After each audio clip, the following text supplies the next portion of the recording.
시작된 지 벌써 한 주가 지났습니다. 새해에는 주로 결심들을 많이 하죠.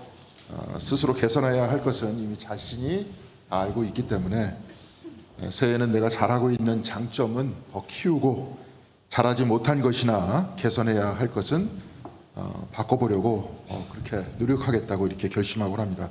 근데 또 새해에 자주 들리는 소리가 작심삼일이라는 그런 말입니다. 결심하지만 3일이 지나면 다 무너진다는 그런 건데요. 또 이 말 안에는 자세히 살펴보면 긍정적인 면도 있습니다. 3일 정도가 지나야 몸의 습관이 된다는 겁니다.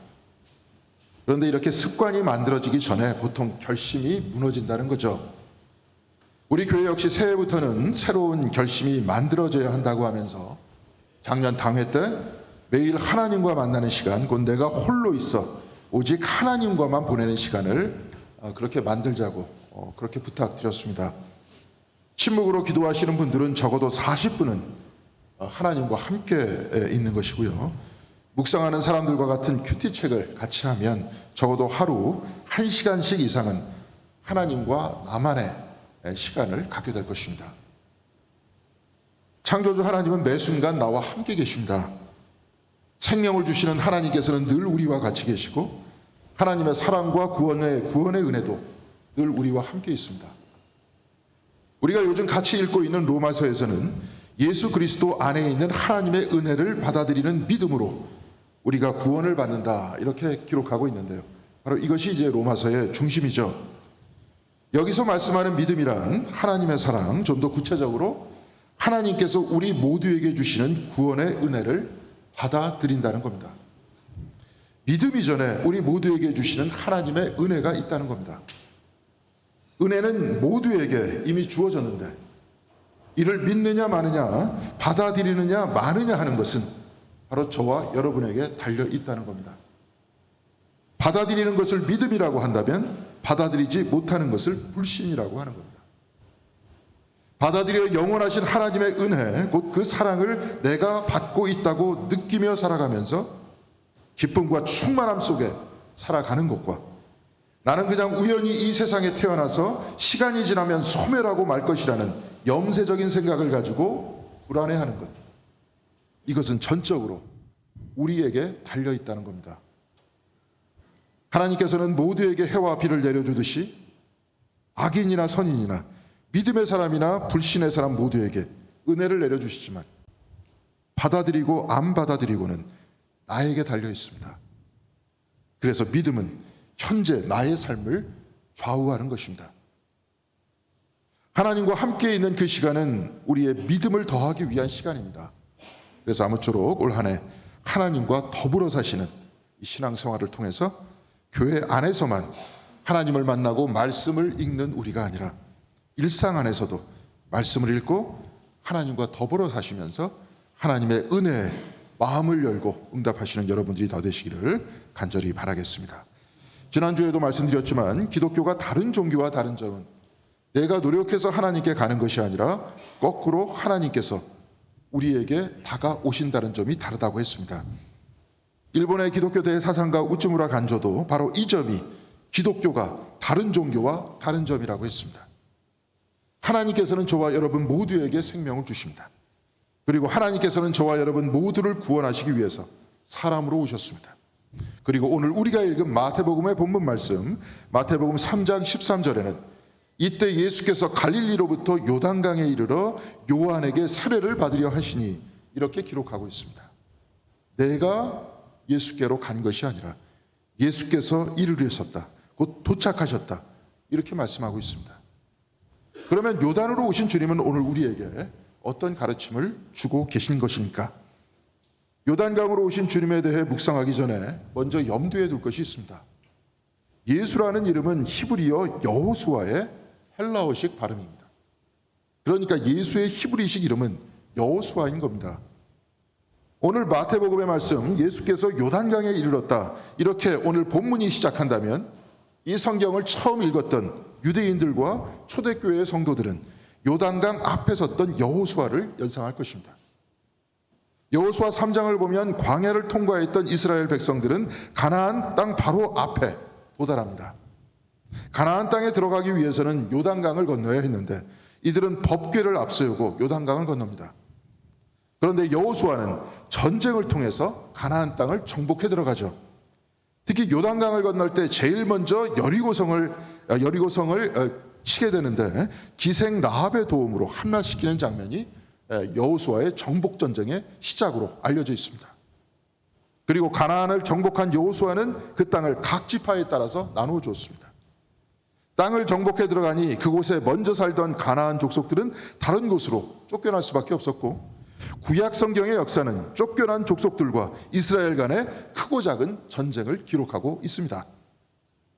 그런데 여호수아는 땅을 차지하기 위해서 정복 전쟁을 했다면 예수께서는 어떻게 가나안 땅에 들어가셨습니까?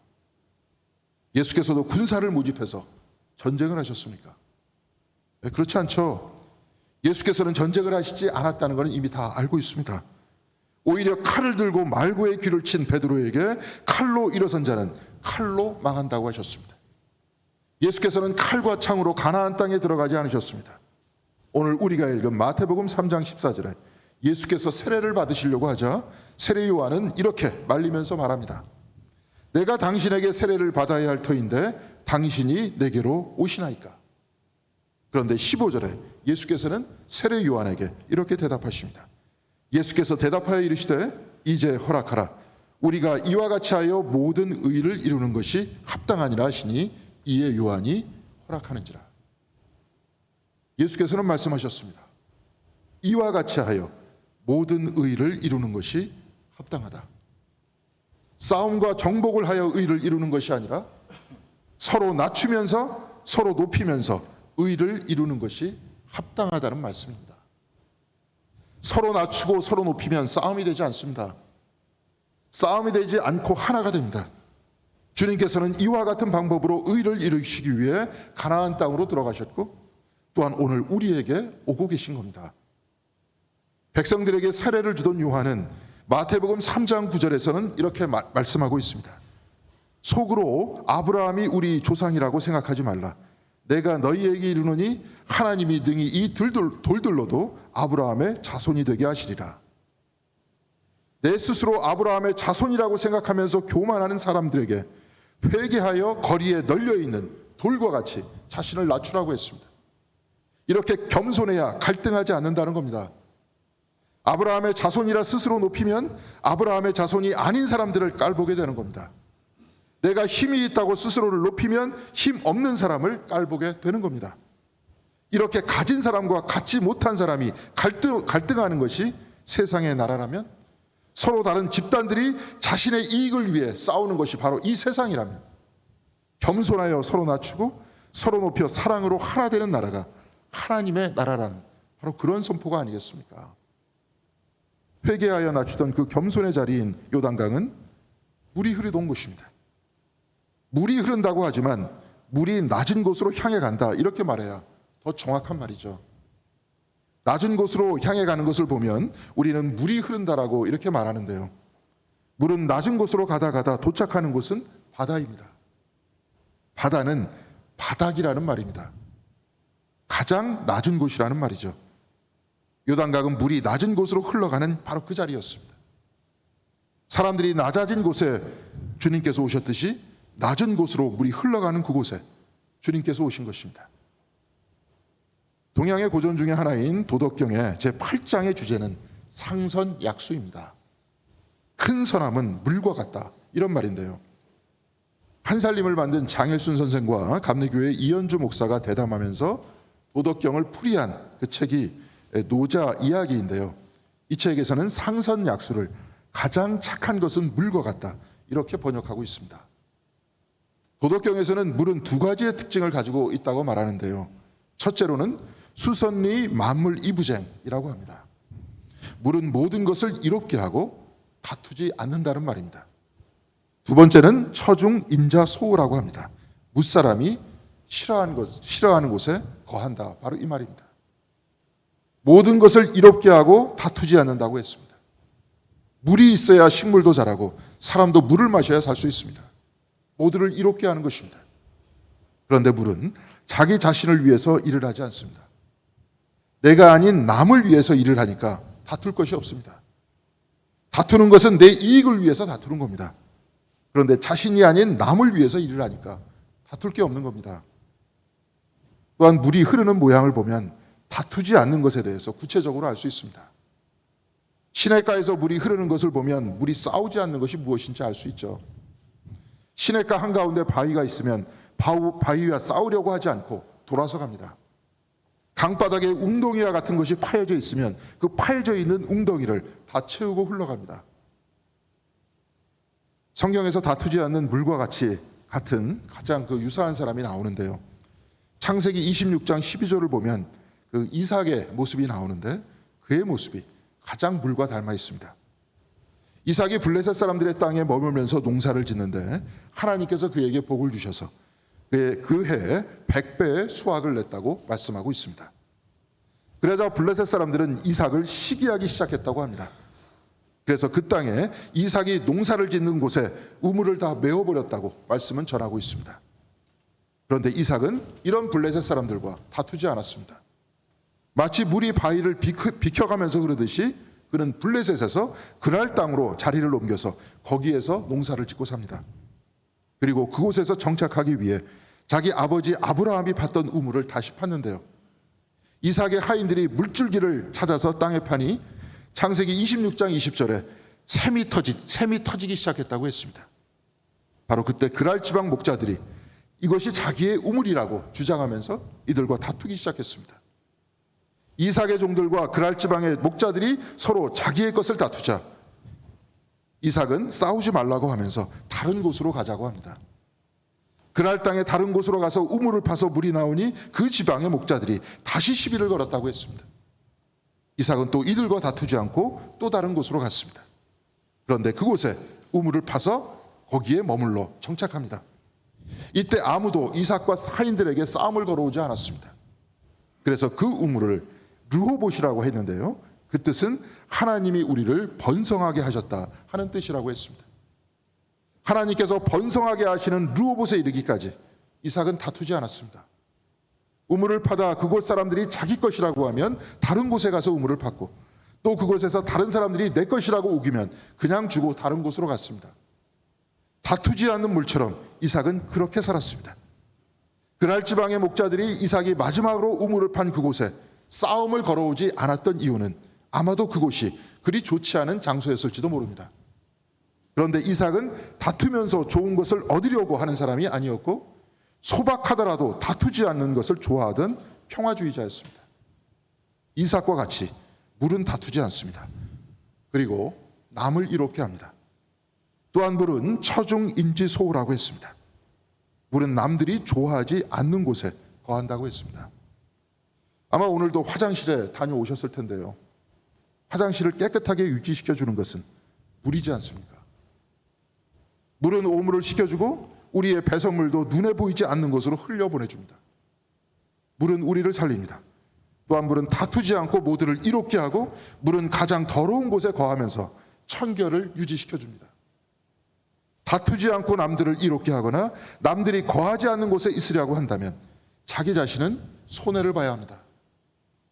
이렇게 손해를 보아도 아무 말 하지 않는 이유를 장일순 선생은 자기 모양이 없어서 그렇다고 했습니다.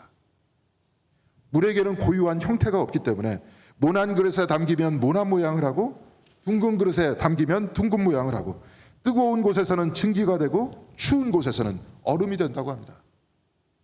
이렇게 자기 자신을 위해서 일하지 않고 남을 위해 일하는 물과 닮은 사람들이 많아질 때 이 세상은 좀 더 밝아지지 않겠습니까? 세례 요한은 바리새인과 사두개인들에게 속으로 아브라함의 자손이라고 그런 우월의식을 갖지 말라고 했습니다. 그런데 이 우월의식의 자리에 주님께서 오신 자리가 아니라 이 우월의식을 돌이켜 회개한 바로 그 자리에 주님께서 오셨습니다. 주님께서 오신 그 자리는 세례 요한과 같이 내 뒤에 오시는 이의 신을 들기도 나는 마땅치 않다고 하면서 자기 자신을 낮추는 바로 그 자리에 주님께서 오셨고 또한 주님께서 오신 그 자리는 형태없는 물이 남을 이롭게 하면서 끊임없이 낮은 곳으로 흐르는 그 요단강가에 주님께서 오신 것입니다. 주님께서는 세례 요한에게 세례를 받으시면서 우리가 이와 같이 하여 의를 만들어 간다고 그렇게 말씀하셨습니다.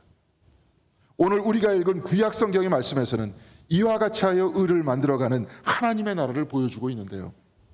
이사야서 42장 1절에는 내가 붙드는 나의 종, 내 마음에 기뻐하는 자, 내가 택한 사람을 보라고 말씀하시면서 그 종이 어떻게 하나님의 나라를 만들어가는지를 선포하고 있습니다. 이사야서 42장 1절 하반절에는 이렇게 기록하고 있습니다. 내가 나의 영을 그에게 주었은즉 그가 이방에 정의를 베풀리라. 이 정의라는 말씀을 4절에도 말씀하고 있는데요. 그는 쇠하지 아니하며 낙담하지 아니하며 세상에 정의를 세우기에 이르리니 섬들이 그 교훈을 앙망하리라. 이렇게 말씀하고 있습니다. 세상에 정의를 세운다고 하면서 섬들이 그 교훈을 앙망한다고 했는데요. 42장 1절에 이방이 등장하고 42장 4절에는 섬들이 등장합니다. 여기서 말씀하는 섬이란 것은 지중해에 있는 먼 섬을 뜻하고 이것도 역시 이방을 뜻합니다. 그러니까 이스라엘을 포함한 모든 이방 세계에 정의를 세운다고 말씀하셨는데요. 우리가 세상에서 말하는 상식적인 정의를 세운다 하면 우리는 먼저 공권력을 생각할 겁니다. 과거 1990년대라고 생각하는데요. 당시 노태우 정부에서는 범죄와의 전쟁이라는 신조어를 만들어냈습니다. 우리나라만 그런 것이 아니라 미국에서는 War Against Drug, 마약과의 전쟁 이런 말을 잘 사용합니다. 범죄와의 전쟁을 일으켜 범죄를 근절시키고 마약과의 전쟁을 일으켜 마약을 근절시키겠다 이렇게 말하는 겁니다. 범죄와의 전쟁이나 마약과의 전쟁이나 실질적으로 나라와 나라가 싸우는 국가 간의 전쟁이나 모두가 폭력을 사용한다는 공통점이 있습니다. 이렇게 폭력적으로 전쟁이 항상 빠지지 않는 그런 말이 있죠. 거기에는 항상 정의라는 말이 나옵니다. 정의를 세우기 위해 폭력을 사용한다. 바로 이것이 우리가 알고 있는 세상의 정의입니다. 그런데 하나님의 종이 세우시는 정의는 이런 세상의 정의가 아니라고 오늘 이사야서는 말씀하고 있습니다. 이사야서 42장 2절에 보면 내가 붙드는 종, 곧 하나님의 종은 외치지 않고 목소리를 높이지 않는다고 했습니다. 그 목소리는 크지 않기 때문에 거리에서 그 목소리를 들을 수 없다고 했습니다. 3절에 보면 그는 상한 갈대를 꺾지 않고 꺼져가는 등불도 끄지 않는다고 했습니다. 적자 생존의 세상에서는 강한 자들만 살아남고 약자는 도태시키지만 하나님의 종은 상한 갈대와 꺼져가는 등불과 같은 약자를 버리지 않으신다는 말씀입니다. 또한 하나님의 종은 칼이나 창으로 정의를 실행하는 것이 아니라 진실로 정의를 실행한다고 했습니다.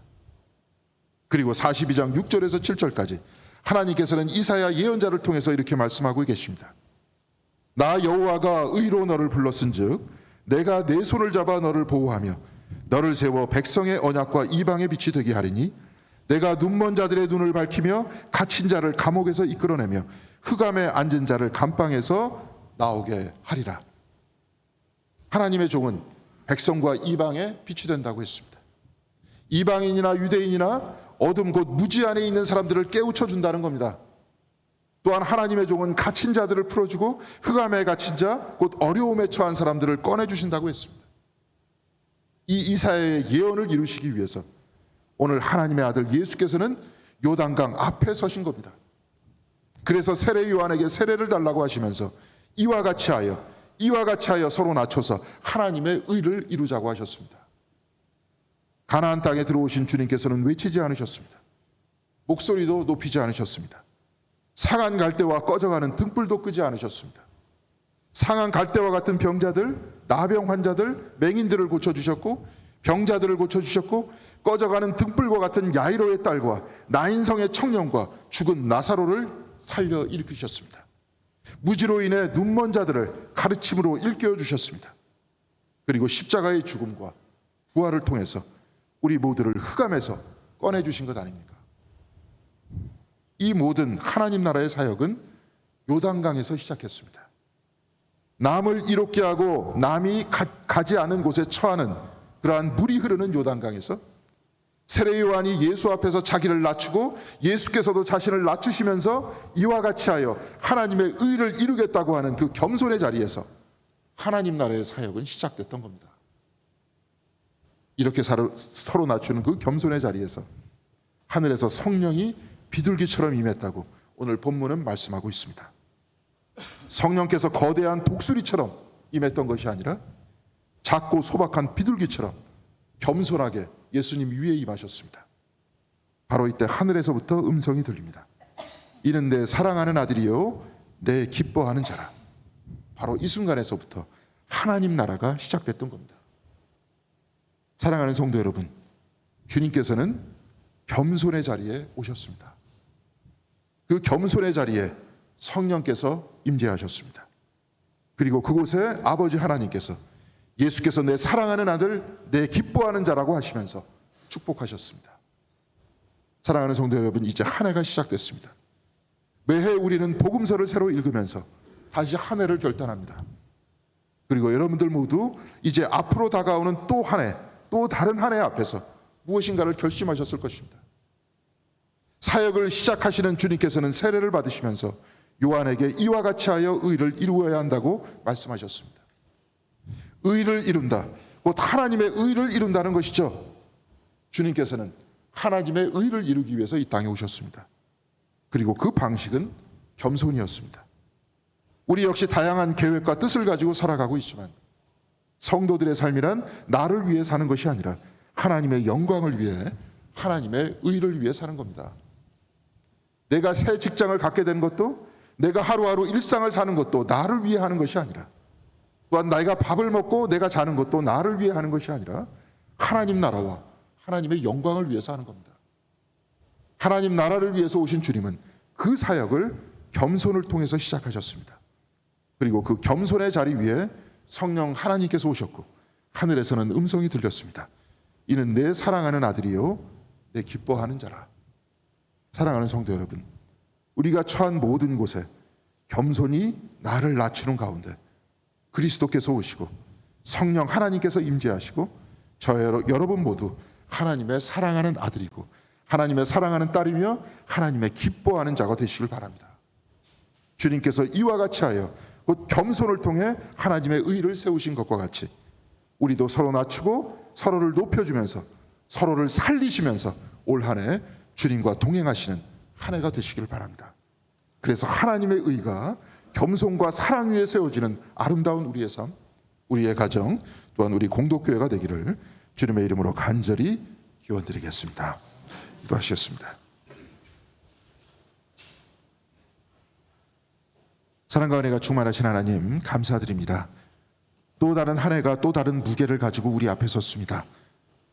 그런데 우리 모두가 기억해야 할 것은 우리 모두의 삶이 하나님 나라의 의를 이루기 위해, 하나님의 영광을 이루기 위해 왔다는, 또한 우리의 삶이 시작됐다는 것을 바로 그 깨닫는 그 자각 속에서 살아가는 저희들이 될 수 있도록 주님께서 인도하여 주시옵시고, 주님도 자신을 무한히 낮추어서 세례 요한에게 세례를 받고 바로 사역을 시작했듯이 우리가 서로 낮추는 그러한 겸손 가운데 우리 교회와 또한 우리의 삶을 시작할 수 있도록 인도하여 주시옵시고, 또한 우리 일상을 살아갈 수 있도록 함께하여 주시옵소서.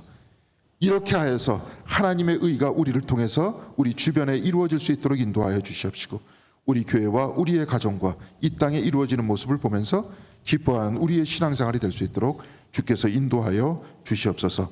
겸손히 주님을 섬기고 겸손히 주님을 따라가면서 진정으로 하나님의 아들과 하나님의 딸이 되는 우리 모든 공동교회 성도님들이 다 되게 하여 주시기를 바라오며 주 예수 그리스도의 이름으로 기도드렸습니다. 아멘.